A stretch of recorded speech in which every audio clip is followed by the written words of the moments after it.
പിതാവിന്റെയും പുത്രന്റെയും പരിശുദ്ധാത്മാവിന്റെയും നാമത്തിൽ ആമേൻ. അമ്മേ പരിശുദ്ധ അമ്മേ, അമ്മേ പരിശുദ്ധമേ, ദൈവമാതാവേ, കൃപാസനത്തിലൂടെ ഞങ്ങൾക്കും ഞങ്ങളുടെ ദേശത്തിനും അമ്മ മധ്യസ്ഥം തേടി തന്ന എല്ലാ അനുഗ്രഹങ്ങൾക്കും കൃപകൾക്കും ഞങ്ങളിപ്പോൾ ഹൃദയം നിറഞ്ഞ നന്ദി പറയുന്നു. അമ്മേ പരിശുദ്ധമേ, ദൈവമാതാവേ, 2004 ഡിസംബർ 7 ഉച്ചകഴിഞ്ഞ് 2:30 കൃപാസനത്തിൽ സംഭവിച്ച അമ്മയുടെ പ്രത്യക്ഷപ്പെടലിനെ കുറിച്ച് തിരുസഭയ്ക്ക് സമർപ്പിച്ചിരിക്കുന്ന പഠനരേഖകളുടെ മേൽ സഭാത്മകമായ പഠനം ആരംഭിക്കുവാൻ ഞങ്ങൾ പ്രാർത്ഥിക്കുന്നു. അമ്മേ പരിശുദ്ധമേ, ഭൂസ്വർലോകങ്ങളുടെ രാജ്ഞിയായ അങ്ങേയ്ക്ക് ഭൗമസംരക്ഷണത്തിനായി പ്രപഞ്ചപ്രകൃതിയെ തന്നെ തിരുസഭ പ്രതിഷ്ഠിക്കുവാൻ ഈ പ്രത്യക്ഷീകരണം വഴി ഇടയാക്കണമേ. പരിശുദ്ധമേ, ജപമാല മാതാവേ, സകല കൃപാസനം പ്രാർത്ഥനയോടും ചേർത്ത് ഞങ്ങളിപ്പോൾ പ്രാർത്ഥിക്കുന്ന ഈ കുടുംബത്തിന്റെ പ്രത്യേക നിയോഗം മക്കളെ.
അമ്മയുടെ പ്രത്യക്ഷീകരണത്തിന്റെ ഈ അനുഗ്രഹവേളയിൽ ഞങ്ങൾക്ക് സാധിച്ചു തരുവാൻ കനിയണമേ. ആമേൻ. വിശ്വാസ പ്രമാണം. സർവശക്തനായ പിതാവും ആകാശത്തിന്റെയും ഭൂമിയുടെയും സൃഷ്ടാവുമായ ദൈവത്തിൽ ഞാൻ വിശ്വസിക്കുന്നു. അവിടുത്തെ ഏകപുത്രനും ഞങ്ങളുടെ കർത്താവുമായ ഈശോമിശിഹായിലും ഞാൻ വിശ്വസിക്കുന്നു. ഈ പുത്രൻ പരിശുദ്ധാത്മാവിനാൽ ഗർഭസ്ഥനായി കന്യകാമറിയത്തിൽ നിന്ന് പിറന്ന് പൊന്തിയോസ് പീലാത്തോസിന്റെ കാലത്ത് പീഡകൾ സഹിച്ച് കുരിശിൽ തറയ്ക്കപ്പെട്ട് മരിച്ച് അടക്കപ്പെട്ട് പാതാളങ്ങളിൽ ഇറങ്ങി മരിച്ചവരുടെ ഇടയിൽ നിന്ന് 3-ാം നാൾ ഉയർത്ത് സ്വർഗത്തിലേക്ക് എഴുന്നള്ളി സർവശക്തിയുള്ള പിതാവായ ദൈവത്തിന്റെ വലതുഭാഗത്തിരിക്കുന്നു. അവിടെ നിന്ന് ജീവിക്കുന്നവരെയും മരിച്ചവരെയും വിധിക്കുവാൻ വരുമെന്നും ഞാൻ വിശ്വസിക്കുന്നു. പരിശുദ്ധാത്മാവിലും ഞാൻ വിശ്വസിക്കുന്നു.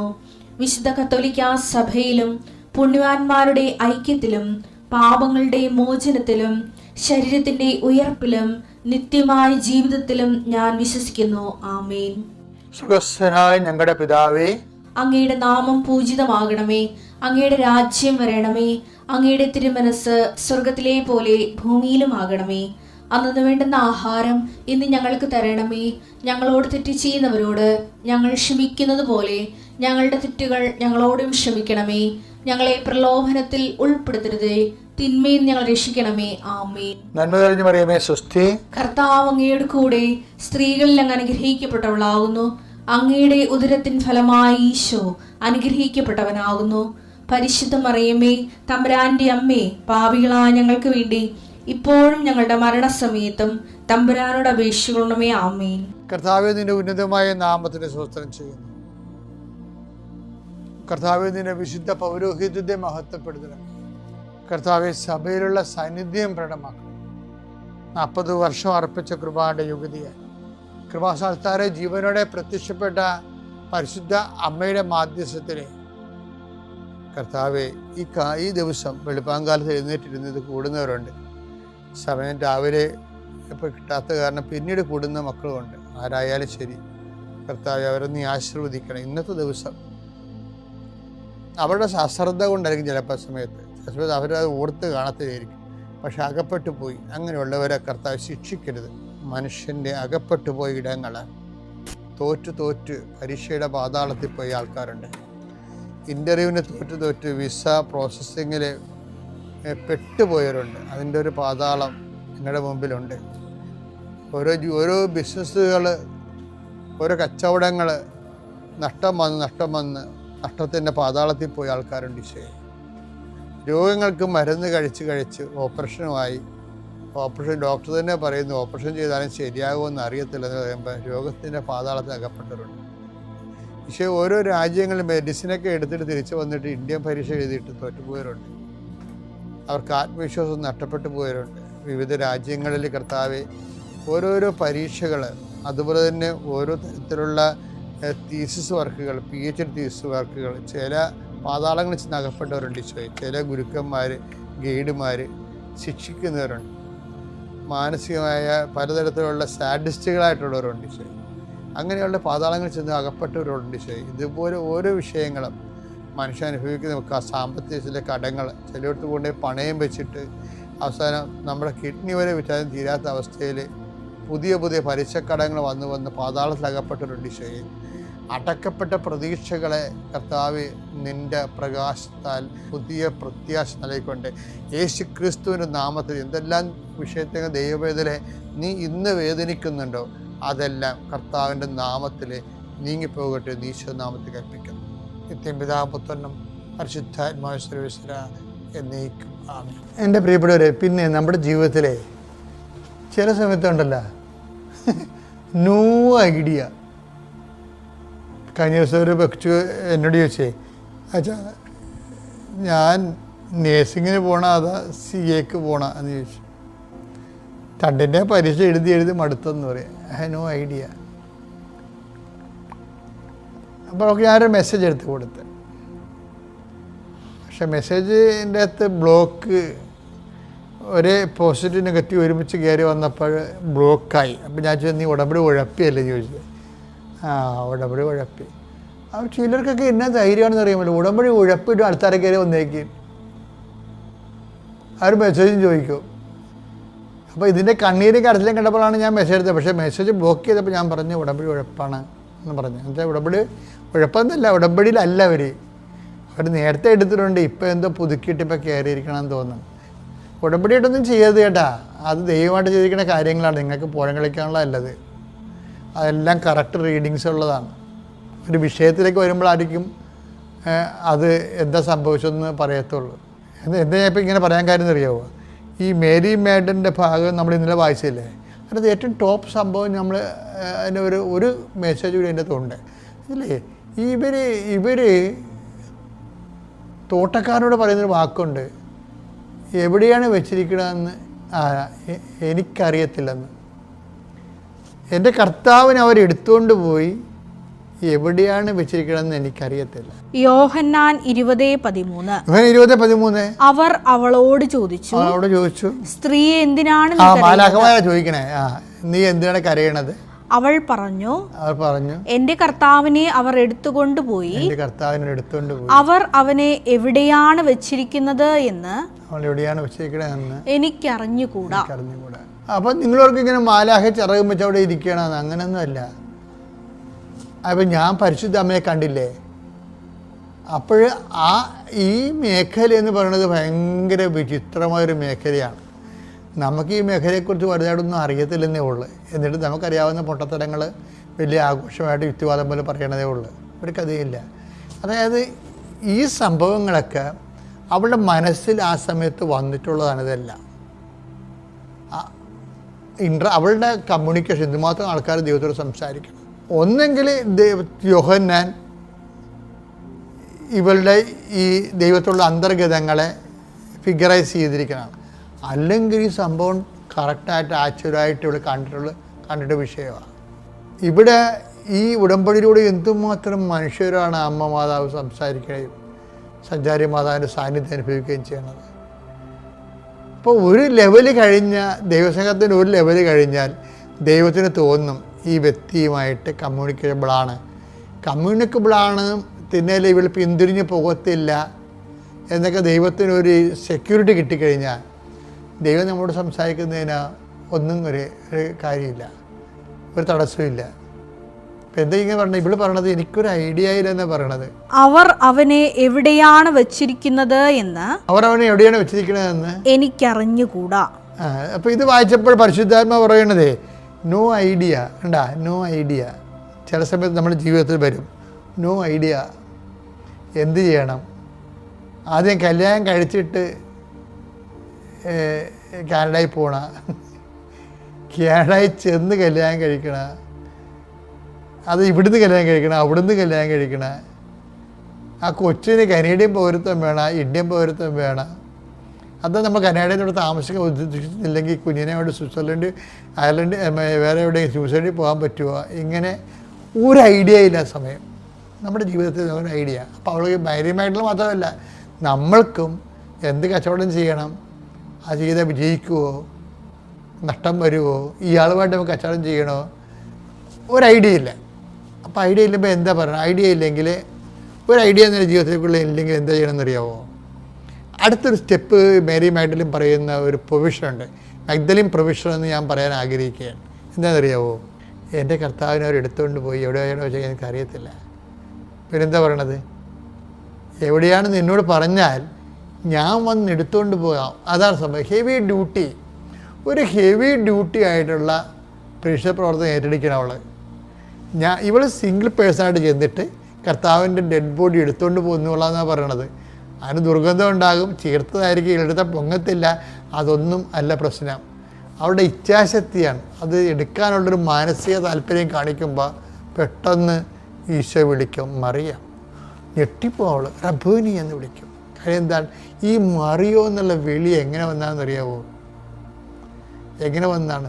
ഈ ഞാൻ എടുത്തുകൊണ്ട് പോയിക്കൊള്ളാമെന്ന് പറഞ്ഞതിൻ്റെ മുമ്പിൽ കർത്താവിനെ വെളിപ്പെടാതിരിക്കാൻ പറ്റാത്തൊരവസ്ഥ വന്നു. നിൻ്റെ ജീവിതം അങ്ങനെയാണ്.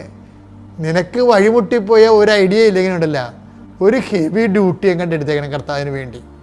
എൻ്റെ പൊന്നുമോളെ, കർത്താവ് നേരിട്ട് പ്രത്യക്ഷപ്പെട്ട് നിനക്ക് വഴി പറഞ്ഞു തരും. അതാണ് ബൈബിള്. യോഹന്നാൻ 20:15. 20:15. അത് തോട്ടക്കാരനാണെന്ന് വിചാരിച്ച് അവൾ പറഞ്ഞു. പ്രഭു അങ്ങ് അവനെ എടുത്തുകൊണ്ട് പോയെങ്കിൽ എവിടെ വെച്ചു എന്ന് എന്നോട് പറയുക. ഞാൻ അവനെ എടുത്തുകൊണ്ട് പോയിക്കൊള്ളാം. അപ്പോൾ അടുത്ത വരി എന്താ? യേശു അവളെ വിളിച്ചു.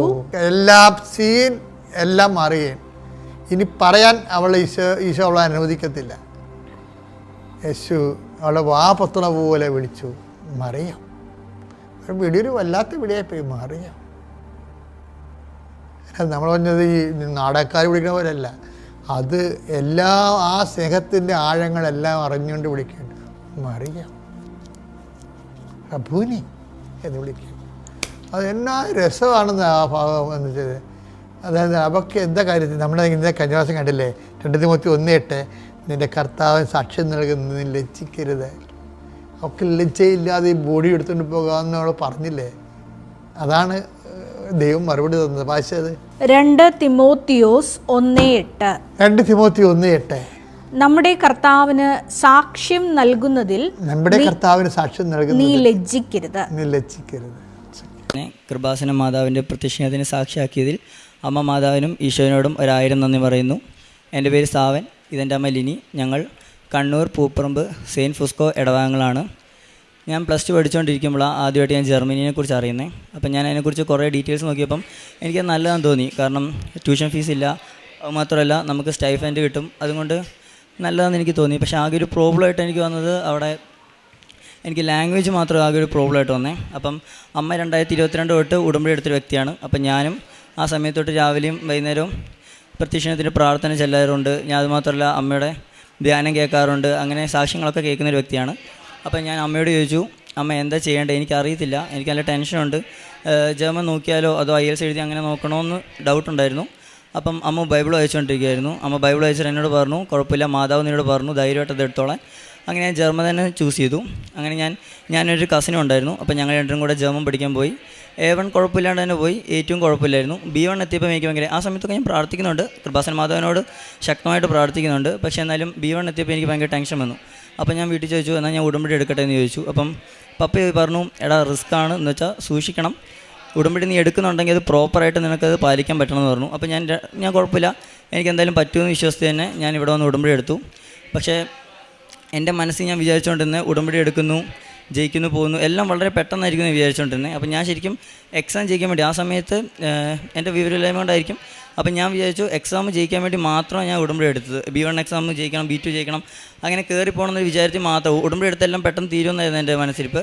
അപ്പം ഞാനങ്ങനെ ഉടമ്പടി എടുത്തു. പക്ഷേ എനിക്ക് 20 വയസ്സായി. ഈ 20 വർഷത്തിൽ ഏറ്റവും വേസ്റ്റ് 2 മാസമാണ് ഈ ഉടമ്പടി എടുത്തേണ്ടി വന്നത്. എന്ന് വെച്ചാൽ ഉടമ്പടി എടുത്ത പാടെ ഞാൻ എൻ്റെ B1 എക്സാം തോറ്റു.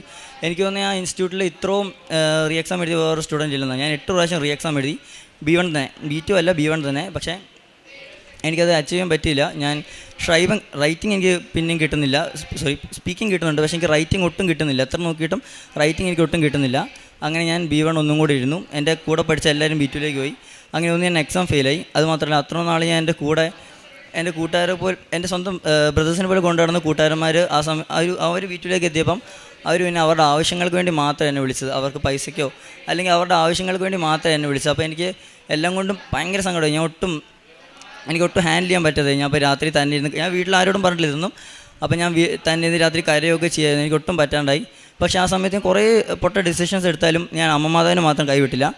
ഞാൻ ഇച്ചിരി കൂടെ ശക്തമായിട്ട് കാരുണ്യപ്രവൃത്തിയും പ്രേക്ഷിതപ്രവൃത്തിയും പ്രാർത്ഥനകളൊക്കെ ചെയ്തു തുടങ്ങി. അങ്ങനെ B1 അതുപോലെ തന്നെ കഴിഞ്ഞു, കുഴപ്പമില്ലായിരുന്നു. B2 കുഴപ്പമില്ലായിരുന്നു. അപ്പം B2 എൻ്റെ ഫസ്റ്റ് എക്സാം വന്ന് ഇൻ്റർനാഷണൽ എക്സാം ആയിരുന്നു. കാരണം ഞങ്ങളുടെ ഇൻസ്റ്റിറ്റ്യൂട്ടിൽ ആദ്യത്തെ എക്സാം പുറത്തായിരുന്നു എക്സാം എഴുതിപ്പിക്കുന്നത്. അപ്പോൾ ഞാൻ വിചാരിച്ചു, ആ സമയത്ത് ഞാൻ പ്രാർത്ഥിക്കുന്നുണ്ടെങ്കിലും ഞാൻ വിചാരിച്ചു ഓക്കെ ഇത്രയും പൈസ മുടക്കി നമ്മൾ എന്തെങ്കിലും എഴുതുന്നത്, അപ്പോൾ എന്തായാലും ജയിക്കും. കാരണം നല്ല പാസിംഗ് റേറ്റ്, തായ്ലൻഡിലായിരുന്നു എൻ്റെ ഫസ്റ്റ് എക്സാം.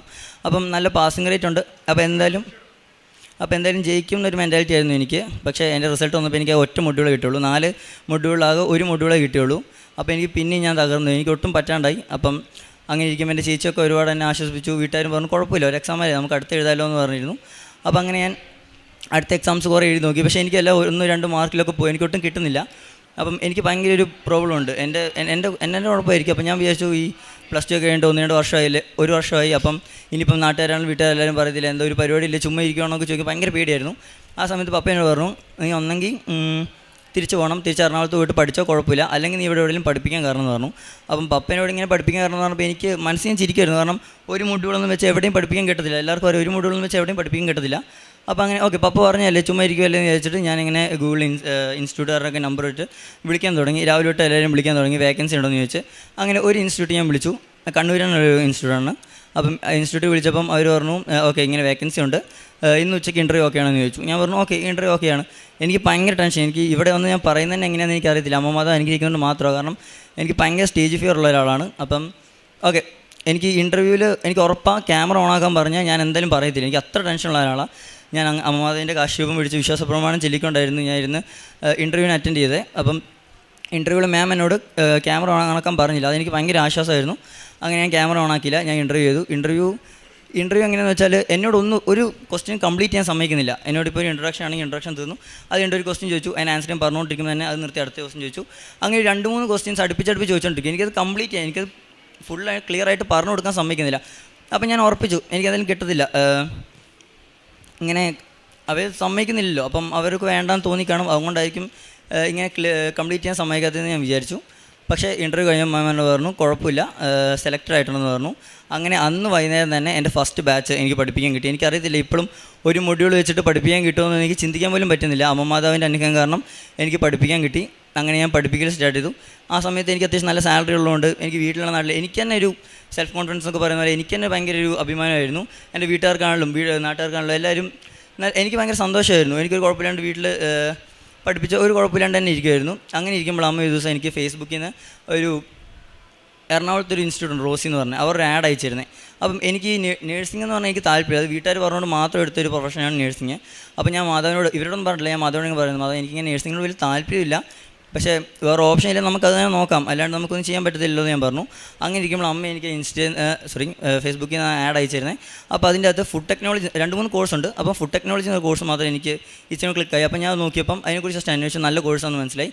അങ്ങനെ ഞാൻ അവരുടെ അടുത്ത് ഓക്കെ അതിന് ഫുൾ മൊഡ്യൂൾ വേണ്ടായിരുന്നു, എനിക്ക് ആ സമയത്ത് 2 മൊഡ്യൂൾ ഉണ്ടായിരുന്നുള്ളൂ, പാർഷ്യൽ മൊഡ്യൂൾസ് മതിയായിരുന്നു. അപ്പം ഞാൻ അങ്ങനെ അതെടുക്കാമെന്ന് വിചാരിച്ചു. അപ്പോൾ അതെടുത്ത് സ്റ്റാർട്ട് ചെയ്തു. എൻ്റെ ഇൻ്റർവ്യൂവിൻ്റെ പ്രിപ്പറേഷൻ ക്ലാസ്സൊക്കെ സ്റ്റാർട്ട് ചെയ്തു. അങ്ങനെ ഒരു 4 മന്ത്സ് കഴിഞ്ഞിട്ട് എൻ്റെ ഫസ്റ്റ് റിക്രൂട്ട്മെൻറ്റ് ഇൻ്റർവ്യൂ നടന്നു.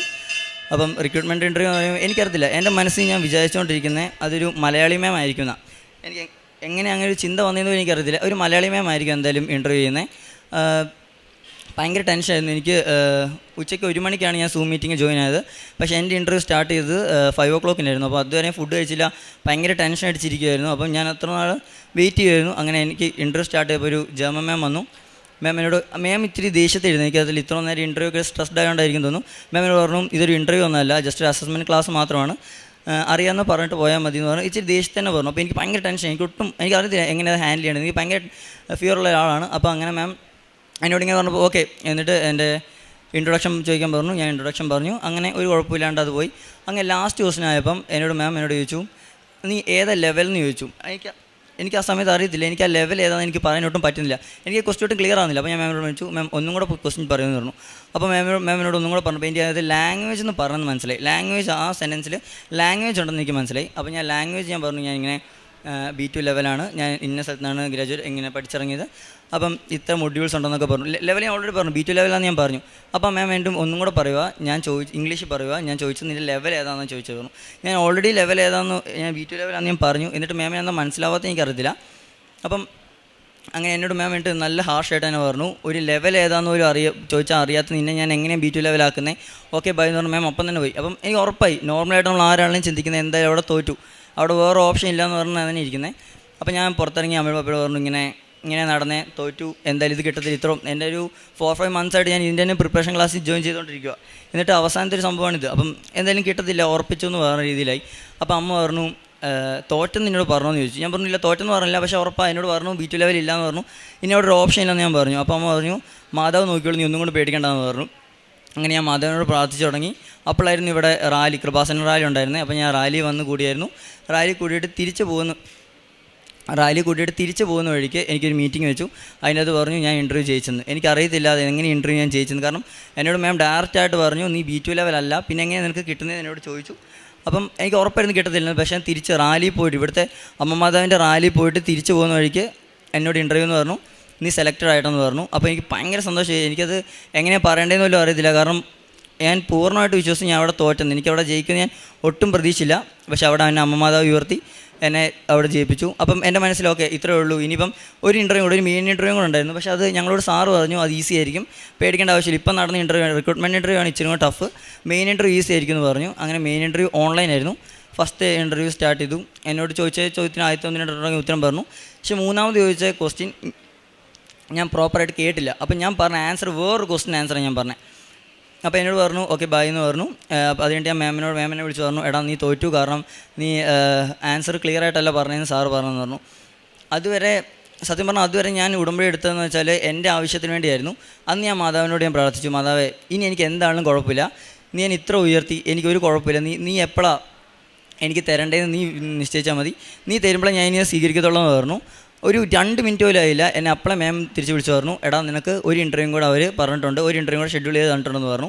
ഓക്കെ, അപ്പോൾ എൻ്റെ മനസ്സിൽ ഞാൻ വിചാരിച്ച് എന്തായാലും ഇൻ്റർവ്യൂ ജയിക്കുന്നു. കാരണം ഈ ഇൻ്റർവ്യൂ തോറ്റ് ഞാൻ ഇങ്ങനെ പറഞ്ഞ സമയത്ത് തന്നെ മാതാവ് എനിക്ക് വേറൊരു ഇൻ്റർവ്യൂ വന്നെങ്കിൽ എന്തായാലും ജയിക്കാൻ വേണ്ടി ആയിരിക്കുമല്ലോ. അപ്പോൾ ഞാൻ ഇൻ്റർവ്യൂ ജയിക്കുന്നു തന്നെ പൂർണ്ണമായിട്ട് വിശ്വസിച്ചു. അങ്ങനെ ഇൻ്റർവ്യൂ സ്റ്റാർട്ട് ചെയ്തു. അതിൽ ഞാൻ എല്ലാം പ്രോപ്പറായിട്ട് ആൻസർ പറഞ്ഞു. അപ്പോൾ എനിക്ക് ഉറപ്പായി എന്തായാലും ജയിക്കും, കാരണം പ്രോപ്പറായിട്ട് ആൻസർ പറയുന്നതുകൊണ്ട് ഇനിയിപ്പം പ്രോബ്ലം ഇല്ലല്ലോ. പക്ഷേ അതും എന്നോട് മാം വിളിച്ച് പറഞ്ഞു നീ തോറ്റെന്ന് പറഞ്ഞു. അത് ചോദിച്ചപ്പോൾ നെറ്റ്വർക്ക് ഇഷ്യൂ എന്ന് പറഞ്ഞു. എനിക്കറിയത്തില്ല നെറ്റ്വർക്ക് ഇഷ്യൂ എങ്ങനെയാണ് വന്നതെന്ന്, കാരണം പ്രോപ്പറായിട്ടുള്ള നെറ്റ്വർക്ക് ഉണ്ട്. എനിക്ക് എന്തായാലും അങ്ങനെ നെറ്റ്വർക്ക് ഇഷ്യൂ എന്ന് പറഞ്ഞു. അപ്പം അവിടെയും പോയി. പക്ഷെ എന്നാലും ഞാൻ മാതാവിനെ അപ്പോഴും കൈവിട്ടില്ല.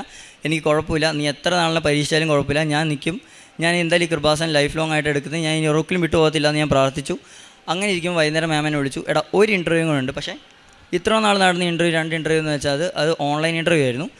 പക്ഷേ ഇനി വരുന്ന ഒരു ഇൻ്റർവ്യൂ എന്ന് വെച്ചാൽ വേറെ എംപ്ലോയറാണ്, അത് ഓഫ്ലൈൻ ഇൻ്റർവ്യൂ ആണ്, അവരിവിടെ വരുമെന്ന് പറഞ്ഞു. അപ്പം ഞാൻ മാഡത്തിന് പറഞ്ഞു മാം എനിക്ക് പറ്റത്തില്ല, എനിക്ക് നല്ല സ്റ്റേജ് ഫിയർ, നല്ല ടെൻഷനുള്ള ഒരാളാണ്, എനിക്ക് എന്തായാലും പറ്റത്തില്ല എന്ന് ഞാൻ പറഞ്ഞു. അപ്പം ഞാൻ വീട്ടിൽ പറഞ്ഞു ഇങ്ങനെ ഓഫ്ലൈൻ ഇൻ്റർവ്യൂ അവിടെ പോകണം, എറണാകുളത്ത് പോകണമെന്നാണ് പറഞ്ഞു, എനിക്ക് പറ്റത്തില്ല എന്ന് ഞാൻ പറഞ്ഞു. അപ്പോൾ പപ്പ അമ്മ പറഞ്ഞു നീ എന്തായാലും വേണ്ടെന്ന് വെച്ചു, നമുക്കത് വേണ്ട, പക്ഷേ ജസ്റ്റ് ഒന്ന് ട്രൈ ചെയ്ത് നോക്കുന്നേ കുഴപ്പമില്ലോ എന്ന് ചോദിച്ചു. അപ്പോൾ ഞാൻ വിചാരിച്ചു ഓക്കെ എന്തായാലും വേണ്ട, അവിടെ എൻ്റെ കസിൻസ് ഉണ്ട്, അപ്പം ജസ്റ്റ് അവിടെ വരുന്ന പോയിട്ട് ഒന്ന് ട്രൈ ചെയ്യാമെന്ന് വെച്ചു. എന്നാലും എനിക്ക് നല്ല ടെൻഷൻ ഉണ്ടായിരുന്നു. ഞാൻ മാതാവിനോട് പ്രാർത്ഥിച്ചുകൊണ്ടാണ് പോയിക്കൊണ്ടിരുന്നത്. ബസ്സിൽ ഇരുന്ന് ഞാൻ ഫുൾ ടൈം വിശ്വാസപ്രമാണം ചൊല്ലിക്കൊണ്ടിരിക്കുകയായിരുന്നു, ഞാൻ സാക്ഷ്യങ്ങൾ കേട്ടുകൊണ്ടിരിക്കുകയായിരുന്നു. അങ്ങനെ ഞാൻ അവിടെ ചെന്നു. ഞാൻ അമ്മ മാതാവിൻ്റെ ഉപ്പും കൃപാസന ഉപ്പും ഞാൻ കയ്യിലെടുത്തായിരുന്നു. ഞാൻ കൃപാസന ഉപ്പ് അവിടെ വിതറിയിട്ട് വിശ്വാസപ്രമാണം ചൊല്ലി ആത്മാർത്ഥമായിട്ട് ഞാൻ മാതാവിന് പറഞ്ഞു എനിക്ക് എന്തായാലും പറയാൻ പറ്റത്തില്ല, എനിക്ക് ഉറപ്പാണ്, ഞാൻ എന്തായാലും സംസാരിക്കത്തില്ല, നിനക്ക് എന്നെ ജയിപ്പിക്കണം എന്നുണ്ടെങ്കിൽ ഇത് ലാസ്റ്റ് ഇൻ്റർവ്യൂ, ഇനി ഓപ്ഷൻസ് ഇല്ല, അപ്പം ഇത് നിനക്ക് എന്നെ ജയിപ്പിക്കണം എന്നുണ്ടെങ്കിൽ നീ ജയിപ്പിച്ചോ, അല്ലെങ്കിൽ എനിക്ക് വേണ്ട, നമുക്ക് വേറെ എന്തെങ്കിലും നോക്കാമെന്ന് ഞാൻ പറഞ്ഞു. അങ്ങനെ ഞാൻ ഇൻ്റർവ്യൂ കയറി. ആദ്യത്തെ ക്വസ്റ്റ്യൻ ചോദിച്ചു. അവർ നല്ല ഹാപ്പി ആയിട്ട് ജോളിയായിട്ടായിരുന്നു അവർ ഇരിക്കുന്നത്. അവർ ചിരിച്ചൊക്കെ ആയിരുന്നു സംസാരിച്ചത്. അപ്പം ആദ്യത്തെ ഇൻട്രൊഡക്ഷൻ ആയിരുന്നു, അത് ഈസി ആയിരുന്നു. അത് കഴിഞ്ഞിട്ട് 2-3 ക്വസ്റ്റ്യൻ ചോദിച്ചു, കുഴപ്പമില്ലാണ്ട് തന്നെ പോയി.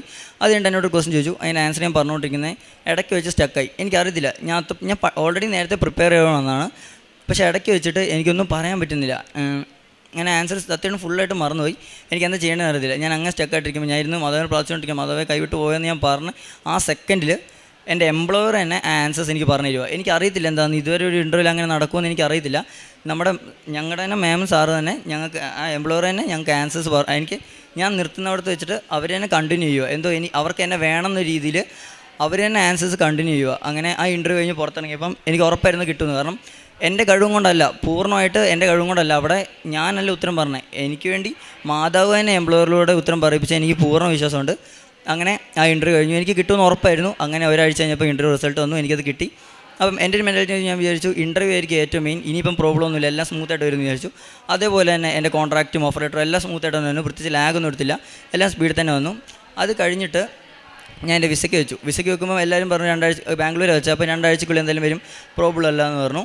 അങ്ങനെ എൻ്റെ 2 ആഴ്ച എൻ്റെ കൂട്ടുകാർക്ക് എല്ലാവർക്കും വിസ വന്നു. പക്ഷേ എനിക്ക് മാത്രം വന്ന എൻ്റെ ബയോമെട്രിക്കിൻ്റെ റീസബ്മിഷനാണ്. ബയോമെട്രിക് ഫിംഗർ പ്രിൻറ്റിൻ്റെ ഇതൊക്കെ റീസബ്മിഷനാണ് എനിക്ക് വന്നത്. എനിക്കറിയത്തില്ല അതെന്താ അങ്ങനെ വന്നു. ഞാൻ സാറിന് പറഞ്ഞു, സാർ ഇങ്ങനെ റീസബ്മിഷൻ വന്നു, എന്താ ചെയ്യേണ്ടത് അറിയത്തില്ല. അപ്പോൾ സാർ പറഞ്ഞു, ഇതുവരെ സാർ ഇതുവരെ വിട്ടതിൽ ഒരു സ്റ്റുഡൻസിനും ഇങ്ങനത്തെ ഒരു സംഭവം വന്നിട്ടില്ല, സാറിന് എന്താണെന്ന് പോലും അറിയത്തില്ല എന്ന് പറഞ്ഞു. ഞാൻ അന്ന് തന്നെ കൊച്ചിക്ക് പോയി. കൊച്ചിയിൽ പോയിട്ട് എൻ്റെ ബയോമെട്രിക് റീസബ്മിഷൻ കൊടുത്തു. അപ്പം അന്ന് എൻ്റെ 2 കൂട്ടുകാർ വിളിച്ച് പറഞ്ഞു, എടാ അവർക്ക് ഇങ്ങനെ ബയോമെട്രിക്കിൻ്റെ റീസബ്മിഷൻ വന്നിട്ടുണ്ടെന്ന് പറഞ്ഞു. അപ്പോൾ എനിക്ക് ഇച്ചിരി ആശ്വാസം, എന്ന് വെച്ചാൽ എനിക്ക് മാത്രമല്ല എൻ്റെ കൂട്ടുകാർക്കും വന്നിട്ടുണ്ടല്ലോ, ആർക്കെങ്കിലും ഉണ്ടല്ലോ, തന്നെ അല്ലല്ലോ എന്നൊരു ആശ്വാസം വന്നു. പക്ഷേ അവർക്കും 2 ആഴ്ച കഴിഞ്ഞിട്ട് അവരുടെ വിസ വന്നു. പക്ഷേ എനിക്ക് ആ സമയത്ത് വന്നത് എൻ്റെ ഡോക്യുമെൻറ്റിൻ്റെ റീസബ്മിഷനാണ്. എനിക്കറിയത്തില്ല എനിക്ക് അങ്ങനെ എന്താ വരുന്നതെന്ന്. അപ്പം ഞാൻ മാതാവിനോട് പറഞ്ഞു, മാതാവേ കുഴപ്പമില്ല, ഞാൻ ഇപ്പം എൻ്റെ മൈൻഡ് ഞാൻ ഇങ്ങനെ ചിന്തിച്ചേ, ചിലപ്പോൾ മാതാവിനെ വിശ്വസിക്കുന്നതുകൊണ്ട് എന്നെ പരീക്ഷിക്കുന്നതായിരിക്കും എന്ന് ഞാൻ വിശ്വസിച്ചേ. അപ്പം എന്നെ പരീക്ഷിക്കുന്നതായിരിക്കുമെന്ന് ഞാൻ വിശ്വസിച്ചത്. അപ്പം ഞാൻ പറഞ്ഞു, നീ എന്നെ എത്ര വേണം പരീക്ഷിച്ചോ, നീ എത്ര പരീക്ഷിച്ചാലും ഞാൻ നിന്നെ വിട്ടു പോകത്തില്ല, ഞാൻ റെഡിയാണെന്ന് പറഞ്ഞു. അങ്ങനെ എനിക്ക് ടോട്ടൽ 3 ഡോക്യുമെൻ്റ് റീസബ്മിഷനാണ് വന്നത്. എനിക്കൊരു 2 മാസത്തിനുള്ളിൽ 3 ഡോക്യുമെൻ്റ് റീസബ്മിഷൻ വന്നു. എനിക്കറിയത്തില്ല എന്താ ചെയ്യേണ്ടതെന്ന്. എൻ്റെ ഒരു കൂട്ടുകാരനും ഇതേപോലെ തന്നെ ഡോക്യുമെൻ്റ് റീസബ്മിഷൻ വന്നായിരുന്നു. അപ്പോൾ അവൻ എനിക്കൊരു ദിവസം മെസ്സേജ്, എനിക്ക് അടുത്ത മാസം ജർമ്മനിക്ക് പോകേണ്ടത്, സെപ്റ്റംബർ 1 ജർമ്മനിക്ക് പോകേണ്ടത്. എൻ്റെ കൂട്ടുകാരന് ഈ മന്ത് തന്നെ ജർമ്മനിക്ക് പോകണം. അപ്പോൾ അവൻ ഇതുവരെ വന്നിട്ടില്ല, അവന് 1 വീക്കും കൂടെ ഉണ്ടായിരുന്നുള്ളൂ. അപ്പം ഞാൻ പറഞ്ഞു, മാതാവേ എനിക്ക് വന്നില്ലെങ്കിലും കുഴപ്പമില്ല ഇപ്പോഴേ, കാരണം അവനാണ് എന്നെക്കാളും ആവശ്യം, അപ്പം അവന് വരണമെന്ന് ഞാൻ ആഗ്രഹിക്കുന്നു. അപ്പോൾ അവൻ എനിക്കൊരു ദിവസം രാവിലെ മെസ്സേജ് അയച്ചു. അപ്പോൾ ഞാൻ മാതാവിനെ പ്രാർത്ഥിച്ചു, മാതാവേ അവന് വിസ ഡിസ്പാച്ച് ആയെന്ന് പറഞ്ഞു അവൻ എനിക്ക് മെസ്സേജ് അയച്ചാൽ ഞാൻ നാളെ എന്തായാലും കൃപാസനം പത്രം കൊടുക്കാൻ പൊക്കോളാം എന്ന് ഞാൻ പറഞ്ഞു. അങ്ങനെ അവൻ എനിക്ക് വിസ ഡിസ്പാച്ച് ആയെന്ന് പറഞ്ഞ് അവൻ മെസ്സേജ് അയച്ചു. അപ്പോൾ ഞാൻ നാളെ എന്തായാലും കൃപാസനം പത്രം പോകാമെന്ന് പറഞ്ഞു. ഞാൻ പോയി. അപ്പോൾ തന്നെ പത്രം മേടിച്ചു. എൻ്റെ വീടിൻ്റെ അടുത്ത് തന്നെ ഉണ്ട് ഇങ്ങനെ പോകുന്ന ആൾക്കാരുണ്ട്. അപ്പോൾ ഞാൻ അവരുടെ അടുത്ത് അപ്പം തന്നെ കൃപാസനത്തിൻ്റെ പത്രം മേടിച്ചു. അങ്ങനെ ഞാൻ അന്ന് രാവിലെ കൊടുക്കേണ്ട ദിവസം രാവിലെ ആയപ്പം എനിക്ക് ഭയങ്കര കാലിന് വേന, എനിക്ക് എന്താ നടത്തില്ല, ഭയങ്കര കാലിന് വേന. അപ്പോൾ ഭയങ്കര മടിയും ഭയങ്കര കാലിന് വേന. അപ്പോൾ ഞാൻ അത് പറഞ്ഞു, എനിക്ക് നല്ല കാലിന് വേന, പക്ഷേ എന്നാലും ഞാൻ നിന്നോട് ഓൾറെഡി ഞാൻ പ്രോമിസ് ചെയ്തതാണ് ഞാൻ എന്തായാലും ഇവന് വേണ്ടിയിട്ട് പത്രം കൊടുക്കാൻ വരുമെന്ന്. ഞാൻ എന്തായാലും ആ പ്രോമിസ് തെറ്റിക്കത്തില്ല, ഞാൻ എന്തായാലും പത്രം കൊടുക്കാൻ വരുമെന്ന് പറഞ്ഞു. ഞാൻ അങ്ങനെ പത്രം കൊടുക്കാൻ പോയി. എൻ്റെ വീടിൻ്റെ അടുത്തേക്ക് തന്നെ പോയി. സാധാരണ ലോങ്ങ് പോകണം, പക്ഷേ ഇപ്രാവശ്യം കാലിന് വേനയായിട്ട് നടന്ന് വീടിൻ്റെ അടുത്തൂടെ പോയത്. അപ്പം ഞാൻ അങ്ങനെ കൊടുക്കുമ്പോൾ ഒരു ചേച്ചി, എനിക്കറിയാം എൻ്റെ പള്ളിയിലൊക്കെ വരുന്നത്, അപ്പം ആ ചേച്ചിക്ക് ഇങ്ങനെ കൃപാസന പത്രം കൊടുത്തു. അപ്പം ചേച്ചി പറഞ്ഞു, ചേച്ചിക്ക് അറിയാം ഞാൻ ഇങ്ങനെ പത്രം കൊടുക്കാനുള്ള എല്ലാവരും ഇങ്ങനെ പറഞ്ഞാണ് കൊടുക്കുന്നത്. അപ്പോൾ ഞാൻ ചേച്ചിയോട് ഇങ്ങനെ കൃപാസനത്തെ കുറിച്ച് പറഞ്ഞു. അപ്പം ചേച്ചി പറഞ്ഞു എനിക്കറിയാം. അപ്പം ഞാൻ ചോദിച്ചു അതെന്താ ഒരു ഉടമ്പടി എടുക്കാതെന്ന് ചോദിച്ചു. അപ്പോൾ ചേച്ചി പറഞ്ഞു, എടാ പൈസ ഇല്ല, സാമ്പത്തികമായിട്ട് അവർ ഇച്ചിരി ഡൗൺ ആയിരുന്നു, അതുകൊണ്ട് പൈസ ഇല്ലാത്തതുകൊണ്ട് ഉടമ്പടി എടുക്കാത്തതെന്ന് പറഞ്ഞു. അപ്പോൾ ചേച്ചി ആത്മാർത്ഥത്തോടെ പറഞ്ഞ് എനിക്ക് തോന്നി. അപ്പം തന്നെ ഞാൻ പറഞ്ഞു ചേച്ചിയോട്, ചേച്ചി എന്നാൽ ഞാൻ ചേച്ചിക്ക് പൈസ തരാം, പക്ഷേ മാതാവിന് വേണ്ടി ഞാൻ ചേച്ചിക്ക് പൈസ തരാം, ചേച്ചി അവിടെ പോയിട്ട് ഉടമ്പടി എടുത്താൽ മതി ഞാൻ പറഞ്ഞു. അപ്പം ആ ചേച്ചി പറഞ്ഞു, ആ ശരി എന്നാൽ ഞാൻ ഉടമ്പടി എടുത്തോളാം എന്ന് പറഞ്ഞു. അപ്പോൾ ചേച്ചിക്കും തമാശക്കാന്ന് വിചാരിച്ചത്. അപ്പോൾ കാരണം ഞാൻ തിരിച്ചു കൊടുക്കാൻ പോയപ്പോൾ ചേച്ചി ഒട്ടും വിശ്വസിച്ചില്ല ഞാൻ തിരിച്ച് പൈസ കൊണ്ട് വരുമായിരുന്നു. അപ്പോൾ ഞാൻ അങ്ങനെ പത്രം കൊടുക്കാൻ പോയി. ഫുള്ള് പത്രം കൊടുത്ത് തീർത്തിട്ട് ഞാൻ വീട്ടിൽ വന്ന് പൈസ എടുത്ത് ചേച്ചിക്ക് കൊണ്ട് കൊടുത്തു. അപ്പോൾ ചേച്ചി ഭയങ്കര സന്തോഷമായി. ചേച്ചി പറഞ്ഞു, ഞാൻ എൻ്റെ ഭർത്താവിനെയും കൂട്ടിക്കൊണ്ട്, ചേച്ചീൻ്റെ ഭർത്താവിനെയും കൂട്ടിക്കൊണ്ട് ചേച്ചി എന്തായാലും കൃപാസനത്തിൽ പോയി ഉടമ്പടി എടുക്കുമെന്ന് പറഞ്ഞു. അങ്ങനെ അത് കഴിഞ്ഞ് ഞാൻ തിരിച്ച് വീട്ടിൽ എത്തിയപാടെ എനിക്ക് എൻ്റെ വിസ ഡിസ്പാച്ച് ആയെന്ന് പറഞ്ഞ് മെയിൽ വന്നു. 2 മാസമായിട്ട് ഞാൻ ഈ വിസയ്ക്ക് വേണ്ടി വെയിറ്റ് ചെയ്യുന്നതാണ്. ഇതുവരെ എനിക്ക് വിസ വന്നില്ല. എന്നിട്ട് ഞാൻ ഇങ്ങനെ പൈസ കൊടുത്ത് തിരിച്ച് വീട്ടിൽ വന്ന അപ്പം തന്നെ എനിക്ക് വിസ ഡിസ്പാച്ച് ആയെന്ന് പറഞ്ഞ് എനിക്ക് മെയിൽ വന്നു. എനിക്ക് ഉറപ്പാണ് അവിടെ അമ്മാതാവ് തന്നെയാണ് എന്നെ അനുഗ്രഹിച്ചതെന്ന്. അങ്ങനെ അപ്പം അങ്ങനെ വിസ വന്നപ്പോൾ എനിക്ക് ഉറപ്പായിരുന്നു വിസ വന്നിട്ടുണ്ടെങ്കിൽ, എൻ്റെ ഇവിടെ വന്നിട്ടുണ്ടെങ്കിൽ അതെന്തായാലും കിട്ടും. ലേറ്റ് ആവുമോ ലാഗ് ആവുമോ എന്ന് എനിക്കറിയത്തില്ല, പക്ഷേ വിസ ഇവിടെ വന്നിട്ടുണ്ടെങ്കിൽ എനിക്കത് എന്തായാലും വിസ അടിച്ചിട്ട്, പാസ്പോർട്ട് വന്നിട്ടുണ്ടെങ്കിൽ എന്തായാലും വിസ അടിച്ചാലും കിട്ടുന്നതെന്ന് ഉറപ്പായിരുന്നു. അങ്ങനെ എനിക്ക് വിസ കിട്ടി. അങ്ങനെ ഞാൻ സെപ്റ്റംബർ 1 ഞാൻ പോവാണ്, ജർമ്മനിക്ക് ഞാൻ പോവാണ്. ഞാൻ പോകുന്നതാണല്ലോ, എൻ്റെ കൂടെ കൂട്ടുകാരൊന്നുമില്ല. ഞാനും വേറൊരു രാജസ്ഥാൻകാരനും കൂടെ ഉള്ളൂ. അപ്പോൾ എൻ്റെ എംപ്ലോയറിന് ഞങ്ങൾ രണ്ടും മാത്രം സെലക്ട് ഉള്ളൂ ഞങ്ങളുടെ കമ്പനിയിൽ. സോ എനിക്ക് എങ്ങനെയാണെന്ന് അറിയത്തില്ല. എനിക്ക് പൂർണ്ണ വിശ്വാസമുണ്ട് അമ്മ മാതാവ് എൻ്റെ കൂടെ വരുമെന്നും അവിടെ എനിക്ക് പ്രേക്ഷിത പ്രവൃത്തിയും കാരണപ്രവൃത്തിയും ചെയ്യാൻ പറ്റുമെന്ന് ഞാൻ പൂർണ്ണ വിശ്വസിക്കുന്നു. പ്രേക്ഷിത പ്രവൃത്തിയായിട്ട് ഞാൻ പത്രം കൊടുക്കാറുണ്ട്. ഞാൻ പത്രം കൊടുക്കുമ്പോഴും ചുമ്മാ ഇങ്ങനെ കൃപാസനം പത്രമോ കൃപാസനം നേർച്ചയെന്ന് പറഞ്ഞ് കൊടുക്കുകയല്ല ചെയ്യുന്നത്. ഞാനിങ്ങനെ പറയും എന്താണ് കൃപാസനം, ഞാൻ കൃപാസനത്തിൻ്റെ ഉടമ്പടി എന്താണ്, അങ്ങനെ എനിക്ക് കിട്ടിയ അനുഗ്രഹങ്ങളും അങ്ങനെ അവരെ ഞാൻ മാക്സിമം കൃപാസനത്തിലേക്ക് ഞാൻ വരുത്താൻ നോക്കും. ഞാൻ അങ്ങനെ അവരോട് ഡീറ്റെയിൽ ആയിട്ട് കൃപാസനത്തെക്കുറിച്ച് പറഞ്ഞിട്ടാണ് നിൽക്കാറ്. പിന്നെ കാരണപ്രവൃത്തിയായിട്ട് എൻ്റെ വീടിൻ്റെ അടുത്ത് കരുനാലയുണ്ട്. ഞാൻ അവിടെ അപ്പച്ചന്മാരും അമ്മച്ചന്മാരും കുളിപ്പിക്കാൻ പോകാറുണ്ട്. പിന്നെ അവർക്ക് നഖം വെട്ടി കൊടുക്കാറുണ്ട്. പിന്നെ ഇൻസ്റ്റയിൽ റീലായിട്ട് കാണുന്ന കുറേ സഹായം അന്വേഷിച്ച് വരുന്നവർക്ക് ഞാൻ എന്നെ കഴിയുന്നവരും പൈസ അയച്ചു കൊടുക്കാറുണ്ട്. ദൈവനാമത്തിന് സ്തുതിയായിരിക്കട്ടെ. എൻ്റെ പേര് ലിനി. ഞാൻ ആദ്യമായി തന്നെ എന്നെയും എൻ്റെ കുടുംബത്തെയും ഈ അൾത്താര വരെ ഉയർത്തിയ മാതാവിനെ ഈശോയ്ക്ക് ഒരുപാട് നന്ദി പറയുന്നു. അതിൻ്റെ കൂടെ ഞാൻ മാതാവിനോട് ഈശോയോട് ക്ഷമ ചോദിക്കുന്നു. ഞാനിത് 12ാമത്തെ പ്രാവശ്യമാണ് പുതുക്കുന്നത്. ഇതുവരെ അവസരമുണ്ടായിട്ട് ഞാൻ അൾത്താരയിൽ കയറി സാക്ഷ്യം പറഞ്ഞില്ല. അതെൻ്റെ പേടി കൊണ്ടായിരുന്നു. അതുകൊണ്ട് അമ്മ മാതാവിനോട് ഈശോയോട് ഞാൻ ഒരുപാട് സോറി ചോദിക്കുന്നു. അമ്മ മാതാവ് ഈശോയും ഞങ്ങൾക്ക് നൽകിയ എല്ലാ അനുഗ്രഹങ്ങൾക്കും നന്ദി പറയുന്നു. ഏഷ്യ പ്രവാചകൻ്റെ പുസ്തകം 41 അധ്യായം 10 മുതലുള്ള വാക്യങ്ങൾ. ഭയപ്പെടേണ്ട, ഞാൻ നിന്നോട് കൂടെയുണ്ട്. സംഭ്രമിക്കേണ്ട, ഞാനാണ് നിൻ്റെ ദൈവം. ഞാൻ നിന്നെ ശക്തിപ്പെടുത്തുകയും സഹായിക്കുകയും ചെയ്യും. എൻ്റെ വിജയകരമായ വലത്ത് കൈകൊണ്ട് ഞാൻ നിന്നെ താങ്ങി നിർത്തും. പരിശുദ്ധ അമ്മയുടെ പ്രത്യക്ഷീകരണ സാക്ഷിയായിട്ട് സാവൻ ടോം സിബി കണ്ണൂർ തൻ്റെ അനുഭവ സാക്ഷ്യം നമുക്ക് മുമ്പിൽ പങ്കുവെക്കുകയായിരുന്നു. ഈ മകൻ്റെ സാക്ഷ്യം നമുക്ക് വളരെയേറെ പൂർണ്ണമായിട്ടും മനസ്സിലാകുന്നുണ്ടായിരുന്നു. കാരണം എത്രമാത്രം ഉടമ്പടിയോട് ചേർന്ന് നിൽക്കണമെന്നുള്ള ഒരു വലിയ ബോധ്യത്താലാണ് അവൻ ഈ അൾത്താരയ്ക്ക് മുമ്പിൽ തൻ്റെ സാക്ഷി നമുക്ക് മുമ്പിൽ പങ്കുവെക്കുക. ജർമ്മൻ പഠിക്കാനുള്ള ചൂസ് ചെയ്യുകയും അത് ഉടമ്പടി എടുത്തുകൊണ്ട് പാസ്സാകാമെന്നുള്ള രീതിയിലേക്കാണ് കടന്നു വരുന്നതെങ്കിലും അവന് ഉണ്ടാകുന്ന വലിയ തിരിച്ചറിവ് എന്ന് പറയുന്നത് അത് ഉടമ്പടി എൻ്റെ ആവശ്യത്തിന് വേണ്ടിയിട്ട് മാത്രമല്ല, മറിച്ചത് ഈശോയുടെയും അമ്മയെയും സ്വന്തമാക്കാനുള്ള ഒരു വലിയ ബോധ്യത്തോടു കൂടിയാണ് തൻ്റെ ഉടമ്പടി ജീവിതത്തെ മുമ്പോട്ട് കൊണ്ടുപോവുക ചെയ്യുന്നത്. കാരണം തനിക്ക് നിരവധിയായ പ്രതിസന്ധികൾ കടന്നു വന്നപ്പോഴത്തേക്കും അതിലെല്ലാം പൂർണ്ണമായിട്ട് അവന് ഓവർകം ചെയ്യാനായിട്ട് സാധിക്കുക ചെയ്തത് ഉടമ്പടി വസ്തുക്കളോടും എപ്രകാരം ചേർന്ന് നിൽക്കുവാനായിട്ട് അവന് സാധിച്ചു എന്ന് തന്നെയാണ്. കാരണം പഠിക്കുന്ന സമയത്താണെങ്കിലും ഒരു മൊഡ്യൂൾ മാത്രം പാസ്സായിക്കൊണ്ട് പല കാര്യങ്ങളിലേക്ക് പോകുമ്പോഴത്തേക്കും അവസരം കിട്ടാണ്ട് വരുമ്പോഴത്തേക്കും, പക്ഷെ എന്നാൽ പരിശുദ്ധ അമ്മ എനിക്കൊരു വഴികാട്ടി എന്നുള്ള ഉറച്ച ബോധ്യത്തിലൂടെ മുമ്പോട്ട് പോകുമ്പോഴത്തേക്കും അത് പരിശുദ്ധ അമ്മ പല മാർഗങ്ങളായിട്ട് ഈ മകന് വഴി തുറന്നു കൊടുക്കുകയായിരുന്നു. അത് പൂർണ്ണമായിട്ടും അത് വളരെ പരിശുദ്ധമ്മയോട് ചേർന്നുകൊണ്ട് അവനത് പാസ്സാകുവാനായിട്ട് സാധിക്കുക ചെയ്തത് ഉടമ്പടി ജീവിതം എൻ്റെ ജീവിതത്തിന് പൂർണ്ണമായിട്ടും ആവശ്യമാണെന്നുള്ളൊരു ബോധ്യത്തോടു കൂടിയാണ് ഈ മകൻ്റെ സാക്ഷി നമുക്ക് മുമ്പിൽ മനസ്സിലാക്കുവാനായിട്ട് സാധിക്കുക ചെയ്യുന്നത്. കാരണം തനിക്ക് തൻ്റെ 3 ഡോക്യുമെൻറ്റ്സുകൾ റീസബ്മിഷൻ്റെ ആവശ്യങ്ങൾ വന്നപ്പോഴത്തേക്കും അതിൻ്റെ തടസ്സങ്ങൾ വരുമ്പോഴും അവൻ പൂർണ്ണമായിട്ടും പ്രാർത്ഥിക്കുക. പരിശുദ്ധ അമ്മയ്ക്ക് ആവശ്യമുണ്ടെങ്കിൽ അത് ശരിയാക്കി തരുമെന്ന് തന്നെയാണ്. അതുതന്നെ തൻ്റെ കാരുണ്യപ്രവത്തിലൂടെയും പ്രേക്ഷിത പ്രവർത്തനത്തിലൂടെയും അവിടെ ഒരു വലിയൊരു കാരുണ്യം കാണിച്ചപ്പോഴത്തേക്ക് 2 മാസമായിട്ട് കിട്ടാതിരുന്ന തൻ്റെ വിസയെല്ലാം പൂർണ്ണമായിട്ടും അവന് ശരിയാക്കി കിട്ടുകയും അത് പൂർണ്ണമായിട്ട് അവന് ജർമ്മനിലേക്ക് പോകുവാനുള്ള വലിയൊരു മാർഗം പരിശുദ്ധ അമ്മയിലൂടെ തുറന്നു കൊടുത്തതെന്ന് തന്നെയാണ് ഈ മകൻ്റെ സാക്ഷ്യത്തിൽ നമുക്കത് മനസ്സിലാക്കുവാനായിട്ട് സാധിക്കുക ചെയ്യുന്നത്. ഇനി ഈ മകൻ്റെ ജീവിതം വഴിയും മുമ്പോട്ടുള്ള യാത്രയിലും ഇനിയും പരിശുദ്ധ അമ്മയുടെ പ്രത്യക്ഷ സാക്ഷിയായിട്ട് ഈ മകൻ ഉയർത്തട്ടെ എന്ന് നമുക്ക് പ്രാർത്ഥിക്കാം. ഒപ്പം ഈ കുടുംബത്തെയും പരിശുദ്ധ അമ്മയുടെ പ്രത്യക്ഷ സാക്ഷികളായിട്ട് ഉയർത്തണമെന്ന് നമുക്ക് പ്രാർത്ഥിക്കുകയും ഒപ്പം നമ്മുടെ ആവശ്യങ്ങളെയും എല്ലാവിധ നിയോഗങ്ങളെയും പരിശുദ്ധ അമ്മയുടെ പ്രത്യക്ഷ സാക്ഷികളായിട്ട് നമ്മളെ ഉയർത്തണമേ എന്ന് ഈ അൾത്താരയ്ക്ക് മുമ്പിൽ നമുക്കും പ്രാർത്ഥിക്കാം. ഇവിടെ പ്രത്യക്ഷീകരണത്തിൻ്റെ സാക്ഷിയാക്കി എന്നെയും എൻ്റെ കുടുംബത്തിലുള്ളവരെയും മാറ്റിയതിന് ഈശോയ്ക്കും അമ്മയ്ക്കും 1000 നന്ദി പറയുന്നു. എൻ്റെ പേര് റീന.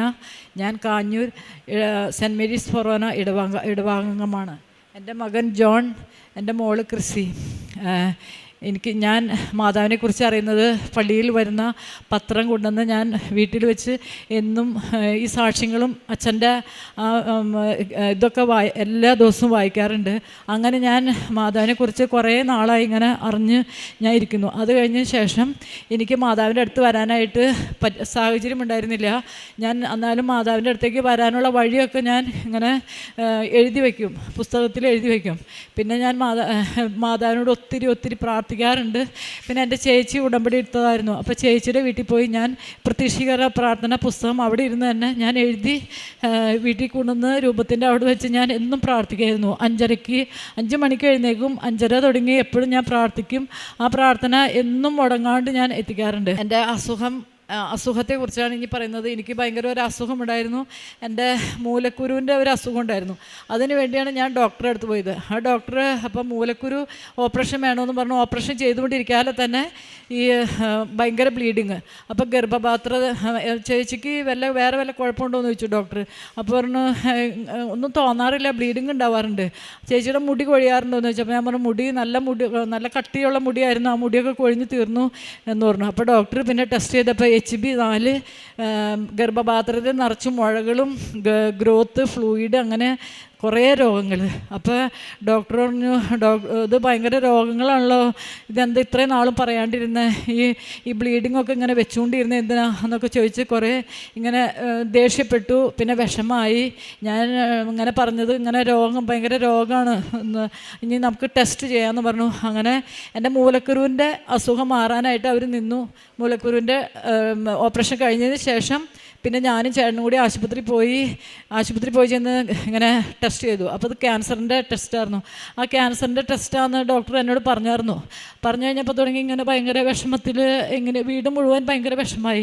അപ്പനും മക്കൾക്കും എല്ലാവർക്കും വിഷമായി. ദൈവമേ, അമ്മയ്ക്ക് ഇങ്ങനെ രോഗം വന്നില്ല ഈശോയെ എന്നൊക്കെ പറഞ്ഞ് ഭയങ്കര വിഷമത്തിലിരിക്കുകയായിരുന്നു ആ സമയത്ത്. അപ്പം ഞാനും ചേട്ടനും കൂടിയും ഇങ്ങനെ ടെസ്റ്റ് ചെയ്യാനായിട്ട് പോണ സമയത്ത് ഞങ്ങളുടെ കുടുംബത്തിൽ അപ്പം ഈ കുടുംബയോഗത്തിൻ്റെ മാതാവ്, വലിയ രൂപമുള്ള മാതാവ് കുടുംബയോഗത്തിൽ, എൻ്റെ കുടുംബയോഗം അന്ന് അവിടെയായിരുന്നു ആ മാസത്തിൽ. അപ്പം മാതാവ് ഒരു മാസം ഞങ്ങളുടെ വീട്ടിൽ ഇരുന്നു.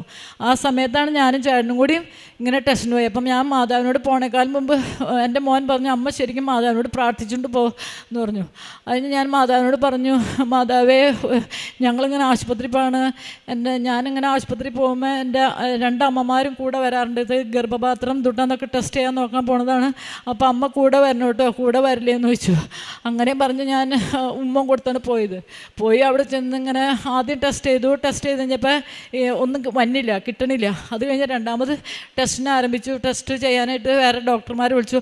അങ്ങനെ ഡോക്ടറെ വിളിച്ചുകൊണ്ടിരിക്കാതെ എനിക്ക് എൻ്റെ ശരീരം മുഴുവനും ഇങ്ങനെ ഭയങ്കര വിശർത്ത് കുളിച്ച് ഭയങ്കര പ്രഷറൊക്കെ ഇങ്ങനെ കുറഞ്ഞു ഡോക്ടർ പറഞ്ഞു, പ്രഷറൊക്കെ കുറഞ്ഞു പോകണ്ടല്ലോ എന്ന് പറഞ്ഞു. അത് കഴിഞ്ഞപ്പോൾ ഞാൻ പറഞ്ഞു, എനിക്ക് ആകെ ഭയങ്കര വിഷമത്തിലിരിക്കായിരുന്നു. അപ്പോൾ ആദ്യത്തെ ഡോക്ടർമാർക്ക് അത് ടെസ്റ്റ് ചെയ്യാൻ കിട്ടിയില്ല, തെന്നി പോണു.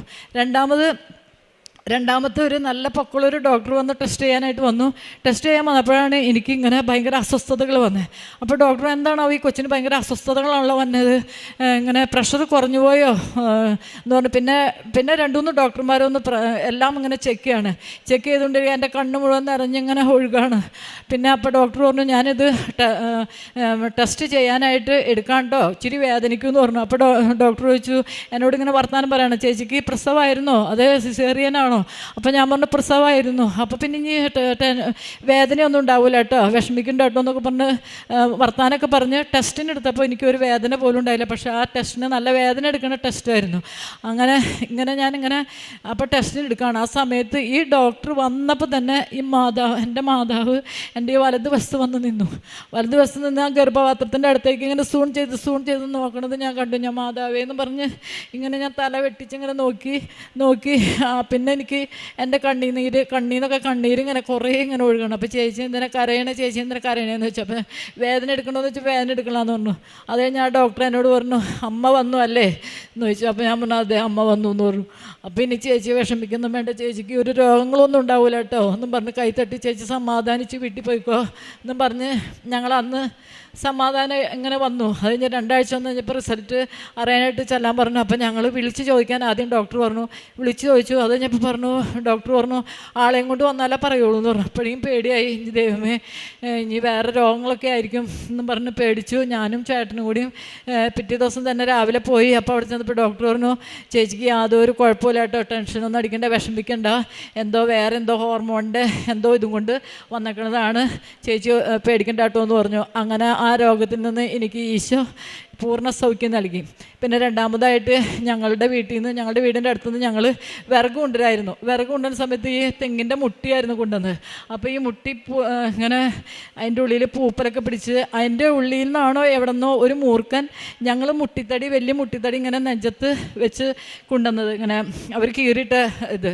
എന്നിട്ട് അത് ഞങ്ങൾ ഇങ്ങനെ കൊണ്ടുവന്നിട്ട് എൻ്റെ മക്കളും ഞാനും എൻ്റെ ചേട്ടനും ഉണ്ടായിരുന്നു, എല്ലാവരും കൂടിയാണ് കൊണ്ടുവരുന്നത്. അപ്പോൾ ചേട്ടൻ അതിങ്ങനെ കൊട്ടിക്കൊടഞ്ഞ് ഞങ്ങൾക്ക് തരും, ഞങ്ങളത് വീട്ടിൽ കൊണ്ടിടും. അങ്ങനെയായിരുന്നു. അങ്ങനെ കൊണ്ടിട്ട സമയത്ത് എൻ്റെ മാതാവിൻ്റെ കാശുരൂപം ഞാൻ ഉടമ്പടി എടുത്തത് 2023 ഏപ്രിൽ 25 ഈ രോഗം കഴിഞ്ഞ പിന്നെയാണ് വന്ന് ഉടമ്പടി എടുത്തത്. പിന്നെ ഞാൻ ഈ കാശുരൂപം എന്നും എൻ്റെ നെഞ്ചിൽ കുത്തി വെച്ചിട്ട് ഞാൻ നടക്കാറുള്ളൂ. എവിടെ പോയാലും വീട്ടിലൊക്കെ ഈ നെഞ്ചിൽ കാശുരൂപം ഉണ്ടാവും. അപ്പം ഞാനും എൻ്റെ മക്കളിങ്ങനെ വിറകെടുത്തുകൊണ്ട് വന്ന് നിന്ന് കഴിഞ്ഞപ്പോൾ ഈ വിറകിൻ്റെ ഉള്ളിൽ നിന്നാണോ എവിടെ നിന്നോ ഒരു മൂർഖൻ അവിടെ മുറ്റത്ത് കിടന്ന് വലിയ മൂർഖൻ അങ്ങനെ നടക്കണു. അപ്പോൾ ഓടിക്കഴിഞ്ഞപ്പോൾ എൻ്റെ ഏറ്റവും കൊച്ചു പറഞ്ഞു, അമ്മേ മുറ്റത്ത് പാമ്പമ്മേ എന്ന് പറഞ്ഞു. അപ്പം ഞാൻ എന്നിട്ട് മുറ്റത്ത് മോനത് മറ്റേ ഇരുതലമൂരി ആയിരിക്കും എന്ന് പറഞ്ഞു. അല്ല അമ്മ വലിയ പാമ്പാന്ന് പറഞ്ഞു. ഞാൻ എന്നിട്ട് അവിടെ ആ വിറകിട്ടുണ്ട് ഞാൻ ഓടി വന്ന് നോക്കിയപ്പോൾ വലിയ മൂർഖൻ ചെടിയുടെ ഉള്ളിലിരിക്കണു. പിന്നെ എല്ലാവരെയും വിളിച്ചു, അയൽവക്കക്കാരൊക്കെ വിളിച്ചു. എൻ്റെ മാതാവ് എൻ്റെ മക്കളെയും എന്നെയും അതിൽ നിന്ന് സംരക്ഷിച്ചു. ഈ ഇതിൻ്റെ ഒരു ഉപദ്രവമൊന്നും കൂടാണ്ട് അതിൽ നിന്ന് സംരക്ഷിച്ചു. പിന്നെ എനിക്ക് പറയാനുള്ളത്, ഞാൻ എന്ത് ചോദിച്ചാലും എൻ്റെ മാതാവ് എനിക്ക് തരാറുണ്ട്. ഞാൻ എപ്പോഴും മാതാവിൻ്റെ തൈലും ഉപ്പൊക്കെ ഇട്ട് മക്കൾക്ക് ഞാൻ കൊടുക്കാറുണ്ട് എവിടെ പോയാലും. പിന്നെ ഇതെൻ്റെ മോൻ്റെ കല്യാണം നടക്കാൻ വേണ്ടി ഞാൻ ഒത്തിരി പ്രാർത്ഥിച്ചു. അവൻ്റെ കല്യാണം എന്താ നടക്കാത്ത ഈശോയെ എന്നൊക്കെ പറഞ്ഞ് എപ്പോഴും ഉണ്ടായിരുന്നു. ഇങ്ങനെ കല്യാണങ്ങൾ വരുമ്പോൾ ഇങ്ങനെ തടസ്സപ്പെട്ട് പോകണം. അപ്പോൾ എൻ്റെ മോനിനി കല്യാണം ഉണ്ടാവില്ല ഈശോയെ എന്നൊക്കെ ചോദിച്ച് ഞാനിവിടെ വരാറുണ്ട്, എല്ലാ മാസവും വരാറുണ്ട്. അങ്ങനെ പ്രാർത്ഥിച്ചുകൊണ്ടിരിക്കാതെ എനിക്ക് ദൈവം ഇപ്പോൾ ഈ മെയ് 23 ഇവരുടെ കല്യാണം നടത്തി തന്നു. നല്ല പ്രാർത്ഥനയുള്ള മോളും നല്ല കുടുംബവും എല്ലാം കൊണ്ടും ഈശോ എനിക്ക് നല്ല ഒരു മക്കളെ എനിക്ക് നൽകി തന്നു. പിന്നെ എൻ്റെ മോൾക്കും ഞാനിവിടെ വരുമ്പോൾ എല്ലാ കാര്യങ്ങളും ഞങ്ങളുടെ ജീവിതത്തിൻ്റേതായ എല്ലാ കാര്യങ്ങളും പറഞ്ഞ് പ്രാർത്ഥിക്കാറുണ്ട്. അപ്പോൾ എൻ്റെ മോൾക്ക് ഒരു കൊച്ചിനെ വേണമെന്ന് പറഞ്ഞ് പ്രാർത്ഥിച്ചു. മോളുടെ കല്യാണം കഴിഞ്ഞു, അപ്പോൾ അതിന് കൊച്ചുണ്ടായി. അങ്ങനെ എല്ലാ കാര്യങ്ങളും ഞാൻ മാതാവിനോട് ഇവിടെ വന്ന് ഇരുന്ന് പ്രാർത്ഥിച്ച് പോവാറുണ്ട്. എല്ലാ മാസവും വരും. പിന്നെ എന്നിലാവുന്ന പോലെ എല്ലാവരും ഞാൻ സഹായിക്കാറുണ്ട്. ശാരീരികമായും എന്നിലുള്ള പോലെ ഞാൻ എല്ലാവർക്കും സഹായിക്കാറുണ്ട്. ഇത്രയും നൽകിയ എൻ്റെ മാതാവിന് ഈശോയ്ക്കും 1000 നന്ദി പറയുന്നു. കാരുണ്യ പ്രവർത്തികളും ഞാൻ ചെയ്യാറുണ്ട്. എന്നിൽ കിട്ടുന്ന പോലെയുള്ള കാശ് ഞാൻ മറ്റുള്ളവർക്ക് കൊടുക്കാറുണ്ട്. എന്തെങ്കിലുമൊക്കെ മേടിച്ച് ഞാൻ എല്ലാവർക്കും സഹായിക്കാറുണ്ട്. പിന്നെ പത്രം ഇവിടുന്ന് പ്രേക്ഷിത പ്രവർത്തനമായിട്ട് പത്രം മേടിച്ച് ഞാൻ എല്ലാവർക്കും കൊണ്ടുപോയി കൊടുക്കാറുണ്ട്. കുർബാന എല്ലാ ദിവസവും പള്ളിയിൽ പോവും. മാസത്തിൽ ഒരു പ്രാവശ്യം കുംസാരിക്കും. ഞങ്ങളുടെ വീടിൻ്റെ തൊട്ടടുത്ത് തന്നെയാണ് പള്ളി. അപ്പം അങ്ങനെ എല്ലാ കാര്യങ്ങളും ഞാൻ അച്ഛൻ്റെ ടോക്കും കേൾക്കാറുണ്ട്. പിന്നെ അച്ഛൻ്റെ 5:30 പ്രത്യക്ഷീകരണ പ്രാർത്ഥന എല്ലാ ദിവസവും മുടങ്ങാണ്ട് കേൾക്കാറുണ്ട്. എല്ലാ കാര്യങ്ങളും അങ്ങനെ ഞാൻ ചെയ്തു പോരുന്നു. ബൈബിള് വായിക്കാറുണ്ട്. ബൈബിള് വായിക്കാൻ എനിക്ക് ഇത്തിരി തടസ്സങ്ങളുണ്ട് ഇടയ്ക്കിടയ്ക്ക്. എന്നാലും ഞാനത് ബൈബിള് വായിക്കാറുണ്ട്. അരമണിക്കൂറല്ല, അതിൽ കൂടുതൽ ഞാൻ വായിക്കാറുണ്ട്. കൊന്ത ചെല്ലാറും എല്ലാം ഞാൻ എന്നിലാവുന്ന പോലെ എല്ലാ കാര്യങ്ങളും ഞാൻ ഈശോയോടും മാതാവിനോടും ചെയ്ത് ഞാൻ മരണം വരെ എനിക്ക് ഇങ്ങനെ മാതാവിൻ്റെ അടുത്ത് വന്ന് നിൽക്കാനും മാതാവിൻ്റെ അടുത്ത് വന്ന് മാതാവിനെ കണ്ടു പോകാനൊക്കെ എന്നെ അനുഗ്രഹിക്കാൻ വേണ്ടി ഞാൻ ഒത്തിരി പ്രാർത്ഥിക്കാറുണ്ട്. ഇത്രയും നൽകിയ ഈശോയ്ക്കും മാതാവിനും ഒത്തിരി നന്ദി പറയുന്നു. ഇസ്രായേലിന് ഞാൻ തുഷാരബിന്ദു പോലെയാണ്. ലില്ലി പോലെ അവൻ പുഷ്പിക്കും, ഇലവ് പോലെ അവൻ വേരുറപ്പിക്കും. അവൻ ഒലിവിൻ്റെ മനോഹാരിതയും ലെബനോൻ്റെ പരിമളവും ഉണ്ടായിരിക്കും. ഹോസിയ പ്രവാചകൻ്റെ പുസ്തകം 14-ാം അധ്യായം 5-6 വചനങ്ങളാണ്. കൃപാസനം ഉടമ്പടിയിൽ ദൈവം നമ്മുടെ ജീവിതത്തിൽ തുഷാരബിന്ദു പോലെയാണ് കൃപ നൽകുന്നത്. നമ്മുടെ ജീവിതം ലില്ലി പോലെ പുഷ്പിക്കുന്നതായിട്ടാണ് നാം ഓരോ സാക്ഷ്യങ്ങളിൽ നമുക്ക് മനസ്സിലാക്കാൻ സാധിക്കുന്നത്. ഉടമ്പടി മക്കളുടെ ജീവിതത്തിൽ നമ്മുടെ ജീവിതം ഒരു പുതിയ ആത്മീയതയിലേക്ക് വിരിയുവാനായിട്ട് തുടക്കമാണ്. ഒരു ബയലാട്രൽ റിലേഷൻഷിപ്പാണ്, ഒരു ആത്മീയ ബന്ധത്തിലേക്കാണ് നാം ഉടമ്പടിയിലേക്ക് വരുന്നത്. ഈശോയോടും അമ്മയോടും ചേർന്ന് നിന്നുള്ള ഒരു ബന്ധം. നമ്മുടെ പ്രതിസന്ധികൾ എന്തൊക്കെയായാലും, പ്രശ്നങ്ങളും ബുദ്ധിമുട്ടുകളും രോഗാവസ്ഥകളും ജോലിയില്ലായ്മ എന്തൊക്കെയായാലും ഉടമ്പടിയിൽ നമുക്കൊരു പുതിയ ഒരു ഉണർവാണ് നമുക്ക് ലഭിക്കുന്നത്. ഇലവ് പോലെ വേരുറപ്പിക്കാനുള്ള ഒരു ഉറവ്, ഒരു ഉണർവാണ്. ആത്മീയതയിലേക്ക് വേരുറച്ച് വരുമ്പോഴാണ് നമ്മുടെ ജീവിതത്തിൽ ഈശോയുടെയും അമ്മയുടെയും പ്രവർത്തനങ്ങളും അനുഗ്രഹങ്ങളും മനസ്സിലാക്കാൻ സാധിക്കുന്നത്. റീന പത്രോസ് എന്ന സഹോദരിയുടെ സാക്ഷ്യത്തിലും അതുതന്നെയാണ് സാക്ഷ്യപ്പെടുത്തിയത്. പരിശുദ്ധ അമ്മ ജീവനോടെ പ്രത്യക്ഷപ്പെട്ട ഈ ആലയത്തിൽ അമ്മയുടെ പ്രത്യക്ഷീകരണത്തിൻ്റെ സാക്ഷിയായിട്ട് ഇന്ന് വന്നിരിക്കുമ്പോൾ അമ്മയ്ക്ക് നന്ദി പറയുകയാണ്.